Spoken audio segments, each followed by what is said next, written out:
Take a blue whale and drop it into the ocean 13 million years ago. No humans, no whaling ships, but megalodons and Leviathan are out there. How many days does it last? The moment you fall through and hit the water, it feels like a bullet train slamming into a wall. This ancient seawater is a full 18 degrees warmer than the cold water, you know. High salt, high pressure, your whole sensory system. Short circuits in an instant. Worse yet, that huge body you were so proud of is now just 23 feet, 2.5 tons. Because you were just born. A body this size in the ancient ocean becomes someone's meal real fast. But lucky for you, the moment in time you dropped into seems almost perfectly calculated. The megalodon population here 13 million years ago is right in a new breeding peak. Adult megalodons are breeding in the deep, and the coast is full of newborn pups, none longer than 13 feet. Same with Leviathan. Right now they're just pups drifting near the coast. If you had dropped in and slammed straight into a 60-foot adult megalodon, you wouldn't last a single round. But right now, everyone is a newborn. It comes down to who grows faster. Time is the only fair thing in this sea. At age 1, you hit 33 feet, 15 tons. In this ancient sea,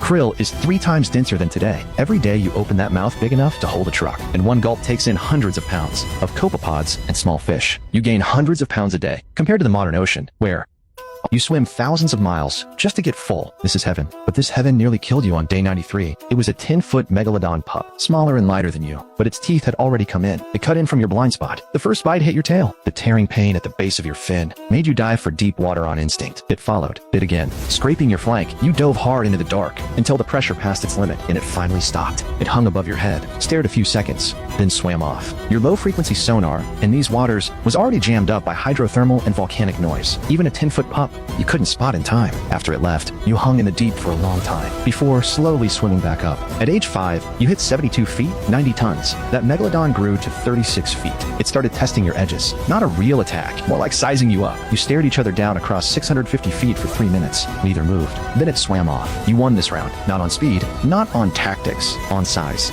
Right now you weigh over 10 times what it does. Every tooth in its mouth is telling it on instinct, this deal is not worth it. But just when you thought you were finally safe, on the third day, it came back with 2 friends. 3 megalodons split up. 1 swayed in front of you to grab your attention. 2 quietly flanked you from the sides. By the time you felt the water shift on your flank, the one in front had already charged in, straight for your head. You rolled to dodge on instinct. Your flank scraped across its teeth, ripping open a gash 1.5 feet long. The water turned red in an instant. You swept your tail, hitting the belly of the one on your right. It tumbled in pain for a while. The other 2 paused 1 second. That 1 second, you charged hard for deep water until the pressure stopped them from following, and they dropped off one by one. You hung in the deep, feeling the burn in your flank. You just thought you were big enough. And the next day, 3 things, much smaller than you, drove you into the deep. But your trouble was just beginning. You first met Leviathan while chasing a pod of ancient baleen whales. It was a subadult Leviathan, 33 feet, a mouth full of 24-inch teeth with something in its eyes that chilled you, an unusual calm. It didn't attack you, it just followed you for a mile, then suddenly sped up, took the prey right in front of you,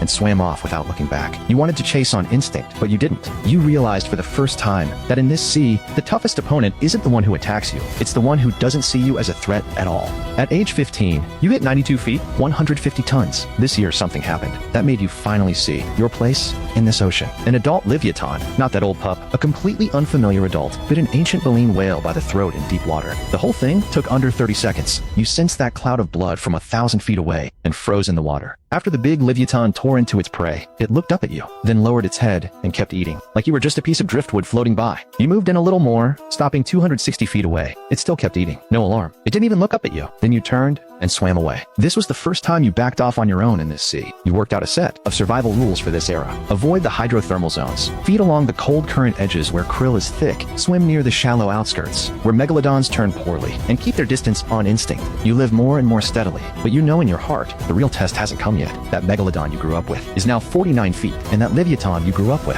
hit 46 feet and started folding your waters into its hunting grounds. Same sea, 3 pups, all closing in on their full forms. At age 25, you are 108 feet, 180 ton, a giant this sea has never seen before. That megalodon grew to its full 60-foot form, becoming the undisputed top predator of this ocean. That Leviathan grew to its full 56-foot form, the most terrifying bite force in toothed whale history. That day 2 sets of sound waves closed in at once. One fast and sharp, one low and slow, like some kind of string pulled to its limit, trembling just before it snaps, closing in on you from 2 directions. The megalodon attacked first, cutting in from the left. This bite, 18 tons of force, pain blasting through your whole body like a current. You rolled on instinct, pressing your whole body weight down, 180 tons, nearly shoving the megalodon's organs out of place. It let go right there, tumbling down into the deep. But the Leviathan was waiting for this moment. It bit your back from the right, 24-inch teeth sinking deep, blood blasting through the water in an instant, turning the water red for 100 feet around. You twisted that huge tail and swept with everything, hitting the flank of the megalodon trying to close in again. It let out a low growl and vanished into the dark deep. You fought the Leviathan for nearly 20 minutes. It attacked from one angle after another. Your back, your pectoral fins, the edges of your tail all carried its tooth marks. The whole battle zone was stained dark red with blood. You turned and pressed into its body, diving down to ram with force, then swinging your tail to sweep hard, hammering blow after blow into it. In the end, it gave up the attack. Not because you won, but because every bite burned more energy than it got back. It did that math clearly. Then it sank into the deep without looking back. You drifted alone in this ancient ocean, heart still beating, the pain of your wounds like a tide, surging up wave after wave. You survived. Not because you were smarter, not because you were fiercer, but because that number, 180 tons, made every hunter in this sea. Before closing in, ask itself the same question. Is it worth it? Scientists once estimated that a blue whale's heart, with each beat, can pump out 220 liters of blood. That's 40 times all the blood in an adult human body. You didn't reach the top of the food chain by killing. This extreme size is itself your most unbeatable survival edge. 25 years ago, you were just a 23-foot pup dropped into an ancient ocean full of killers. No weapons, no companions, no odds at all. The one thing you did right was to stay alive and keep growing. In the end, those two top predators who grew up with you by turning and leaving gave you the highest rating in this ocean. Don't mess with it.